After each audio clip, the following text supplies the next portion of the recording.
Maituturing na isa sa pinakapatandang lungsod sa Pilipinas ang Infanta Quezon, na kilala dati bilang Binangonan del Ampon. Ito rin ay tinuturing ng kasaysayan bilang isa sa mga huling lungsod na lumaban para sa kalayaan at demokrasya. Dagdag pa rito, kilala ang Infanta bilang gateway to the Pacific. Ito ay dahil sa mga likas nitong yaman at magagandang tanawin, kaya kawili-wili talagang dayuhin at kilalanin. Kaya mga kadayo, samahan nyo kaming dayuhin ng ilan sa mga lugar na kilala at espesyal dito sa Infanta. Sa biyahe natin, dadaanan ng KM90 para sa preskong tanawin, Jariel's Peak para sa mga exotic foods, Watershed Resort na may tila mini waterfalls, Agos River na malamig ang tubig, at magtatapos sa New Ayonas para sa masasarap na delicacies ng Infanta. Kaya tara, dayo na! Mabuhay mga kadayo! Ako si Essie. Ako si Lian. Tara na! Sama na! Dayo na sa Infanta!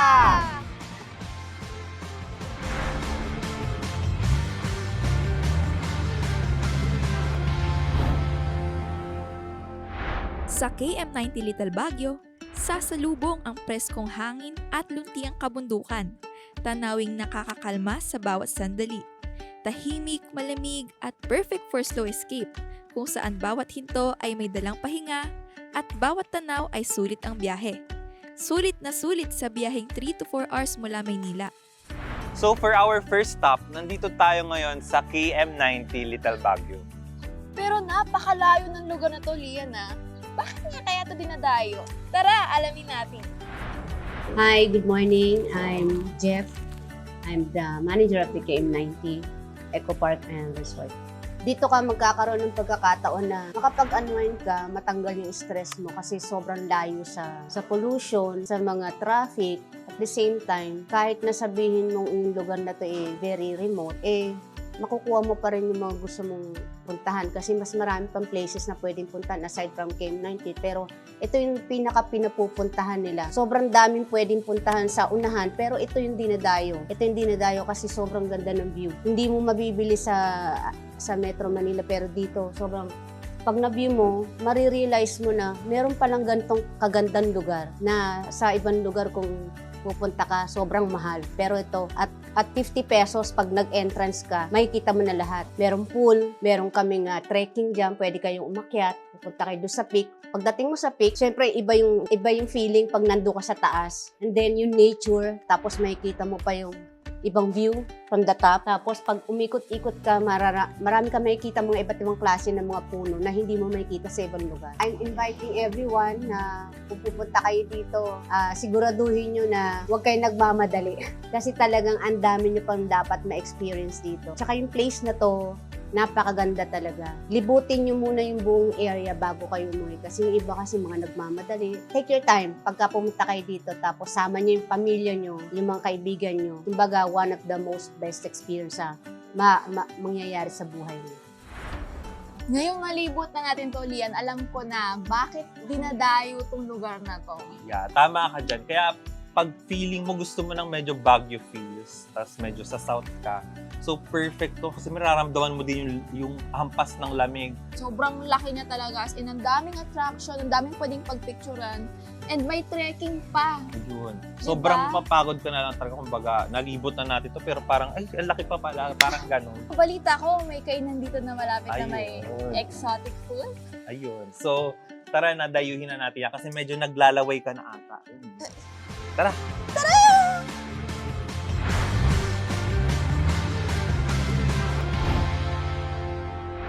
At nandito po tayo ngayon sa Giant's Peak para matikman yung mga pagkain na hindi natin pangkaraniwang kinakain sa ating mga bahay. Kumbaga, kung si Essie yung gutom, ako, curious ako dun sa lasa ng exotic food eh. Kumbaga, anong lasa nun?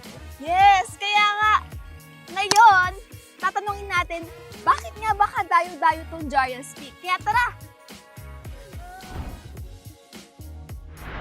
Situated at 2,331 feet above sea level sa Marilaki Highway, ang Jariel's Peak ay perfect na tambayan para sa mga bikers, mountaineers, o kahit na sinong gusto ng katahimikan with a view of the mountains. Ayon nga sa visionary owner na si Ariel Evangelista, mae-enjoy mo ang breathtaking foggy views, malamig na hangin, at mga kakaibang pagkain na gaya na lamang ng exotic food na tapang usa. With no signal and a warm rustic charm, mafe-feel mo talaga ang home away from the world. At ito na nga, isi-serve na nila ang pagkain na tapang usa. So, ayan na. Oh my God! Para siyang hindi usa.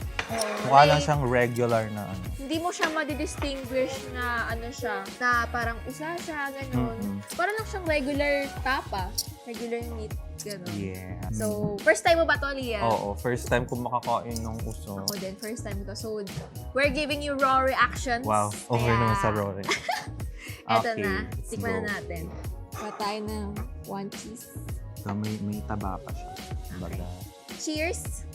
Okay, ang laki nung akin. First bite!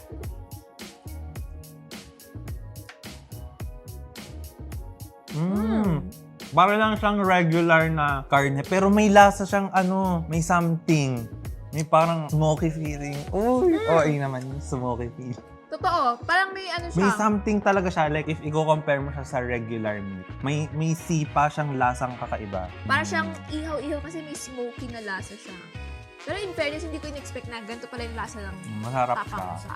You can only enjoy this kind of view with this kind of food here at Jario's. Yes. At ayun na nga, grabe, nabusog kami sa Yeah. aming quick stop dito sa Jario's Peak.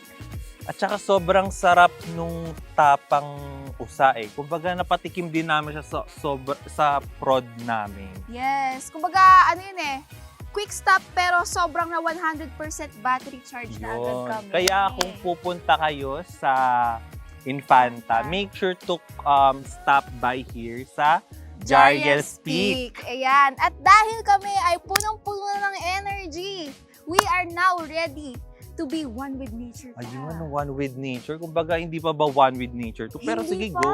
Kasi pupunta tayo susunod sa isang malapit na nature resort dito sa Jario's Peak. Kaya tara, let's go! Let's go!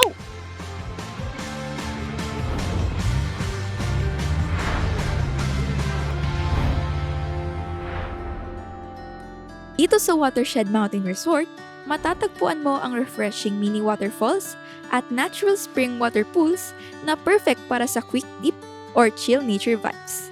May mga cozy cottages na pwedeng-pwede ka na magstay for as low as 3,500 pesos per night for 8 packs. With such a low price, this mountain escape offers nature views, cool breeze, and relaxation for barkada or family day trips at overnight stays.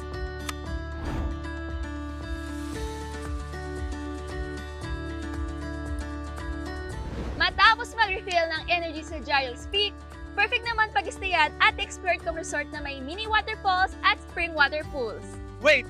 Mini waterfalls! Let's go! Let's go! Let's Teka, go! teka, let's teka, go. teka, teka. Bakit? Alamin muna natin kung ano bang meron sa lugar na to. Okay. Tayo na! Go! Ako po si Jesus Bendicido Jr. Ako bilang foreman dito, bali caretaker pa rin. Ang watershed kasi, isang lugar din ito na kasama to, kaya nasabing watershed. Talagang maganda ang tanawin ba? Kaya pinupuntahan sila dito. Kasi malamig ang panahon ako dito, krema. Lalo na kung mga December, talagang ginawin ka. Mataas na kasi itong lugar na ito, mapag, kaya sa umaga. Talagang mararamdaman mo kahit na mainit, yung hangin, malamig ang simoy ng hangin dito.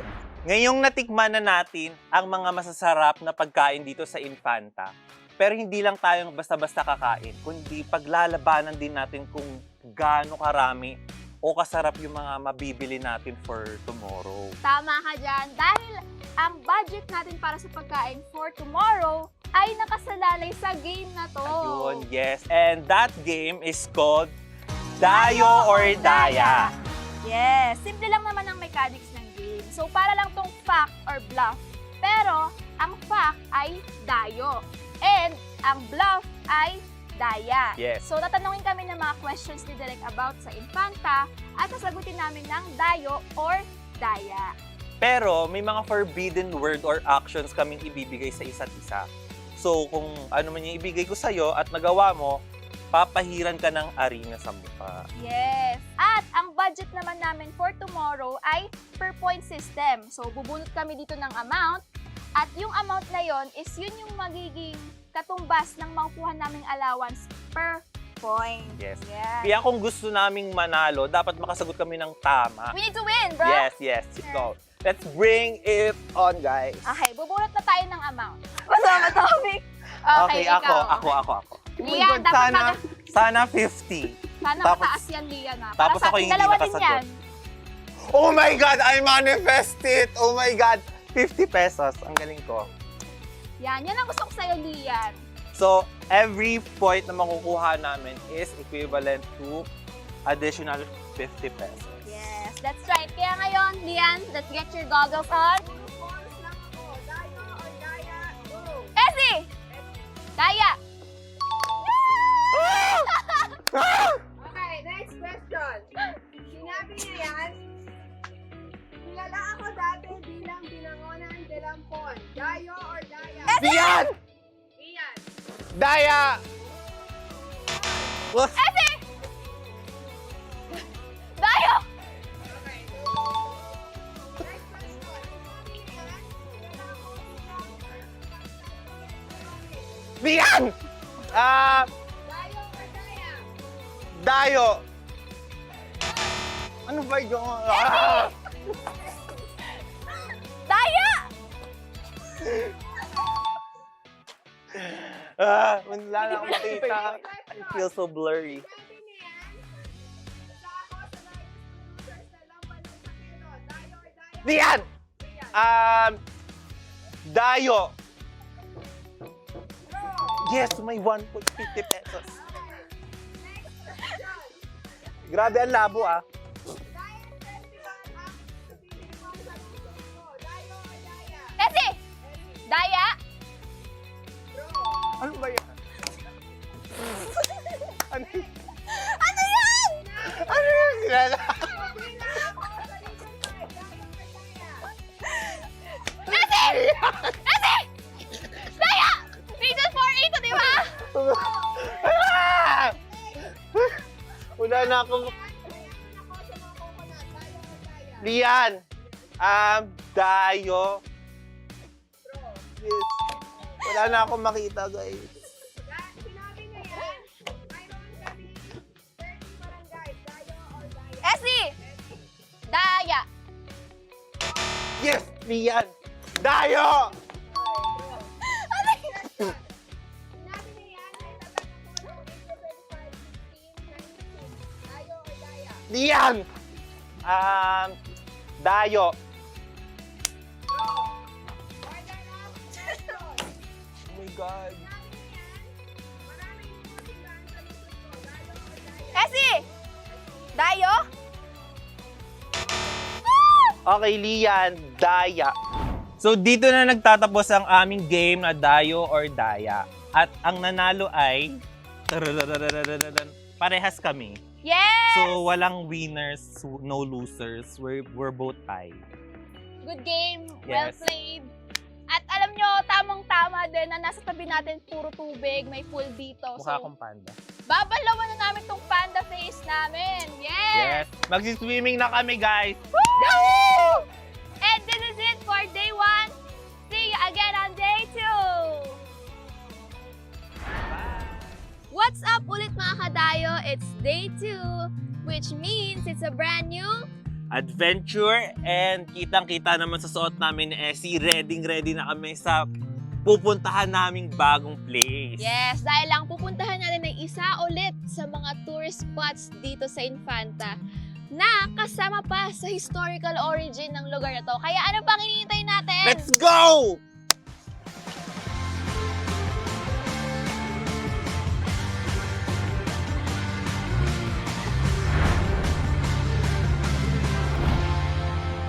Noong 1880, naging sentro ang Agos River sa lugar ng Infanta, nakilala dati bilang Binangonan de Lampon. Ang dating pangalan ay nabuo mula sa kwento na kung saan natuklasan ng mga founders ang wooden image of a saint sa gilid ng ilog. Gayon din, Ang kaugnayan nito sa Sierra Madre ay nagbibigay pa rin ng proteksyon sa buong komunidad hanggang ngayon. Kaya tunay ngang ang ilog na ito ay hindi lamang simpleng daluyan ng tubig, kundi isang buhay na sagisag ng kultura at kasaysayan. Kaya ngayon, on our fourth destination, let's see the beauty of Agos River. And nandito na tayo ngayon sa Palawan. Ay, Agos River pala. Kasi tingnan nyo naman guys, napakalinaw ng tubig. Tapos napakaganda ng view ng bundok dito. Ayan. Feel na feel mo din ng summer dito. Kasi tingnan mo sobrang taas ng araw, sobrang init. Tapos ang sarap magpalamig sa pool, di ba? Gusto ko nang bagayan yung life vest. Ay, gana. Ay, teka, wait lang. Ay, sige. Bago tayo mag-swimming, kailangan lang nating alamin, bakit nga ba dumadayo yung mga tao dito? Kasi tingnan mo, ang daming tao. Oh, tara, alamin na natin. Ako po si Hazel. Taga-assist po ako dito. Kaya po special ang lugar na ito. Bukod sa abot kaya ng aming lugar, magandang magtampisaw at malinaw ang tubig.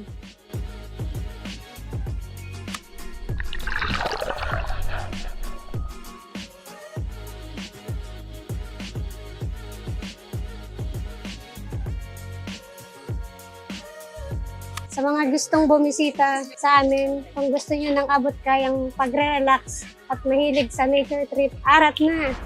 At ayun na nga guys, grabe, sobrang saya dito sa Agos River. Sobrang nag-enjoy ako sa mga ginawa natin dito, di ba? Sobra. What's fun is that wala siyang entrance fee, di ba? Yes. We get to enjoy the river, pero babayaran lang natin is yung cottage and then yung kayaking experience. Pero yung life vest, libre din siya. Pero alam mo yan, Lia, sobrang dami nating ginawa. Parang may kulang, parang Feel ko, alam ko yan. ano, Gutom ka, no? ay, actually, meron nga tayong pupuntahan na isang restaurant na sikat dito sa Infanta. Yes. Kaya, ano pa hinatay natin? Tara, panlaw na! Let's go! Let's go!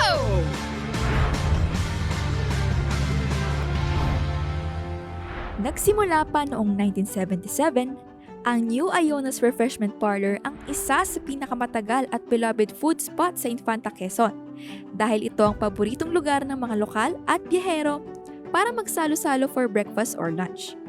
Dahil sa cozy, homey na atmosphere at classic dishes na swak sa panlasa at budget ng marami, naging iconic na ito sa locals at may mga paboritong pagkain at comfort meals na pinipili ng generations ng Infantaños at mga turista. Kabilang na dito ang mga delicacies ng Infanta gaya ng sinantol, batukarit sisig at tinuto. Kaya kahit may bagong restaurants na lumilitaw sa Infanta, nananatili itong espesyal sa puso ng bawat Infantaños. Kasi dito, ramdam mo ang lasa ng tradisyon at pagmamahal sa bawat putahe.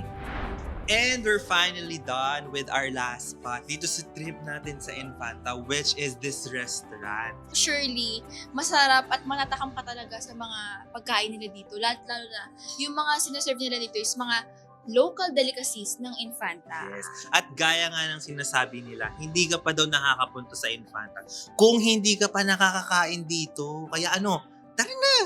Let's go! Hi, I'm Pierre Martin Establecida. I am the current operations manager here. We've been established since 1977. Tapos dito rin nag-originate yung, kung tawagin is Espalabok, which is the palabok that is made from spaghetti pasta. And then we also serve kalabaw, which is the local meat here. And the dish is beef steak. We also have batukarit sisig, which is a sisig made from snails. But aside from that, we are just simply a family-oriented restaurant po. What sets us apart is we don't really go with the current trends, but more we stick to what my grandmother has started po. Mas focused kami kung ano yung sinimulan at yun ang ipagpatuloy dahil mas naniniwala kami na kung saan nagsimula ay yun ang dapat ipagpatuloy. We invite you to go here, to come to Infanta and discover our place and just have the best time. At ngayon nga, nandito na tayo ngayon sa New Ionas. And kagaya nga na sinabi natin kahapon, may budget tayo for this day. Kumbaga, naka-base siya dun sa game natin kahapon. So, direct ibigay mo na sa amin ang aming pera, ang aming budget. So, tingnan natin ang ating pera. So, ako ay merong 1, 2, 3, 4, 5, 6, 7, 8. 50 pesos. Over sa bilang, grabe. So, meron naman din akong 350. Pero, ang doon is, may base allowance kaming 100. So, yung 250, yun talaga yung napanalunan namin sa game. So, kumbaga, ipagkakasyahin namin tong 350 pesos na to. Let's go. Let's go. Let's Choose our order ano now, guys. And guys, ayun na nga. So, for 350 pesos, naka-order ako ng 1, 2, 3, 4, 5 dishes. So, meron na akong tinuto, which is yung laing, for 60 pesos. Tapos, meron din akong sinantol na for 130 pesos. And also, meron din akong Java rice for 13 pesos. Tapos, meron din akong fruit salad. And then, fruit soda. So, all in all, nakagastos ako ng 348 pesos. Ako naman, ganun din yung na-order ko. 5 lang din. Kasi pares lang naman kaming 350. So, sa akin naman is yung bato karit sisig for 190 pesos. And then next, we have puto for only 18 pesos per piece. And then, coffee jelly for only 56 pesos. Siyempre, nag-rice din ako to pair with sisig for only 12 pesos. And then fruit soda for 60 pesos. Pero wait, kasi hindi pa doon nagtatapos ang lahat. Kasi kung na-libre tayo ng Daya Production ng pang-food natin, yung New Ionas, nilibre ang buong Daya Production ng on the house nilang mga dishes. Yes. So, meron tayong 1, 2, 3, 4 in on the house. So, we would like to thank New Ionas. Let's dig in, guys. So, try muna natin Sige, itong go. I-squeeze natin because ganun siya kinakain. Ang sarap niya, fairness. Ano yung snail? Tsaka ano yung amoy niya, masarap. Amoy mo yung parang pagkasisig. Pero ako, sige, ito. Try ko. Kasi favorite ko yung laing. Yeah. So, sige, tikman natin. Ang First bite. akin yung laing.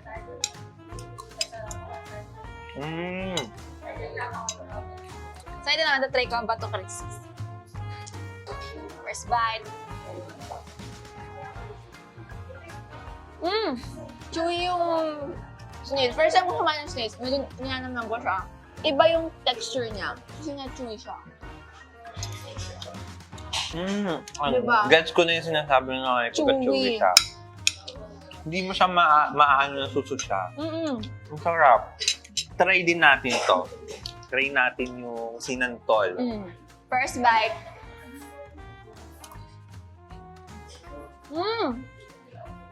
Parang yung mga ginataan na ulam. Malalasahan mo talaga yung coconut, no? Kaya kung pupunta kayo dito sa Infanta, make sure na puntahan nyo tong New Ionas kasi sobrang daming sarap na pagkain dito. So, worth it talaga yung pagpunta nyo pag pumunta kayo dito. So, let's go! Let's go, let's eat! Grabe, Lian. Busog na busog ako.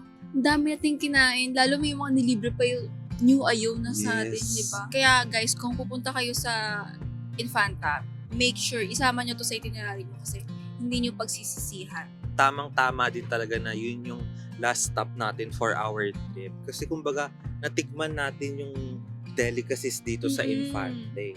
That's it, guys! Alam mo, ang dami mo talagang magagawa dito sa Infanta in just a span of 2 days. Biruin mo na kapag KMNT Little Baguio tayo na may overlooking views. Nakapag Giants Peak din tayo doon na mayroong mga exotic foods. And lalong-lalo na yung Watershed Mountain Resorts na sobrang perfect, sobrang nature-friendly siya. Tsaka meron silang mini waterfalls at tsaka yung fresh spring pools. Yes. At tsaka yung Agos River na may sobrang lamig na tubig. Perfect talaga siya for summer vibes. True! At saka yung New Ionas Refreshment Parlor na may masarap na local delicacies ng Infanta. Yes. Sobrang sulit talaga yung 2 days mo dito sa Infanta. Kumbaga kulang pa actually yung 2 days. Kung malilibot mo to, sobrang dami pang pwedeng puntahan. Yes! Pero hanggang dito na lang tayo. Kaya Until next time mga kadayo!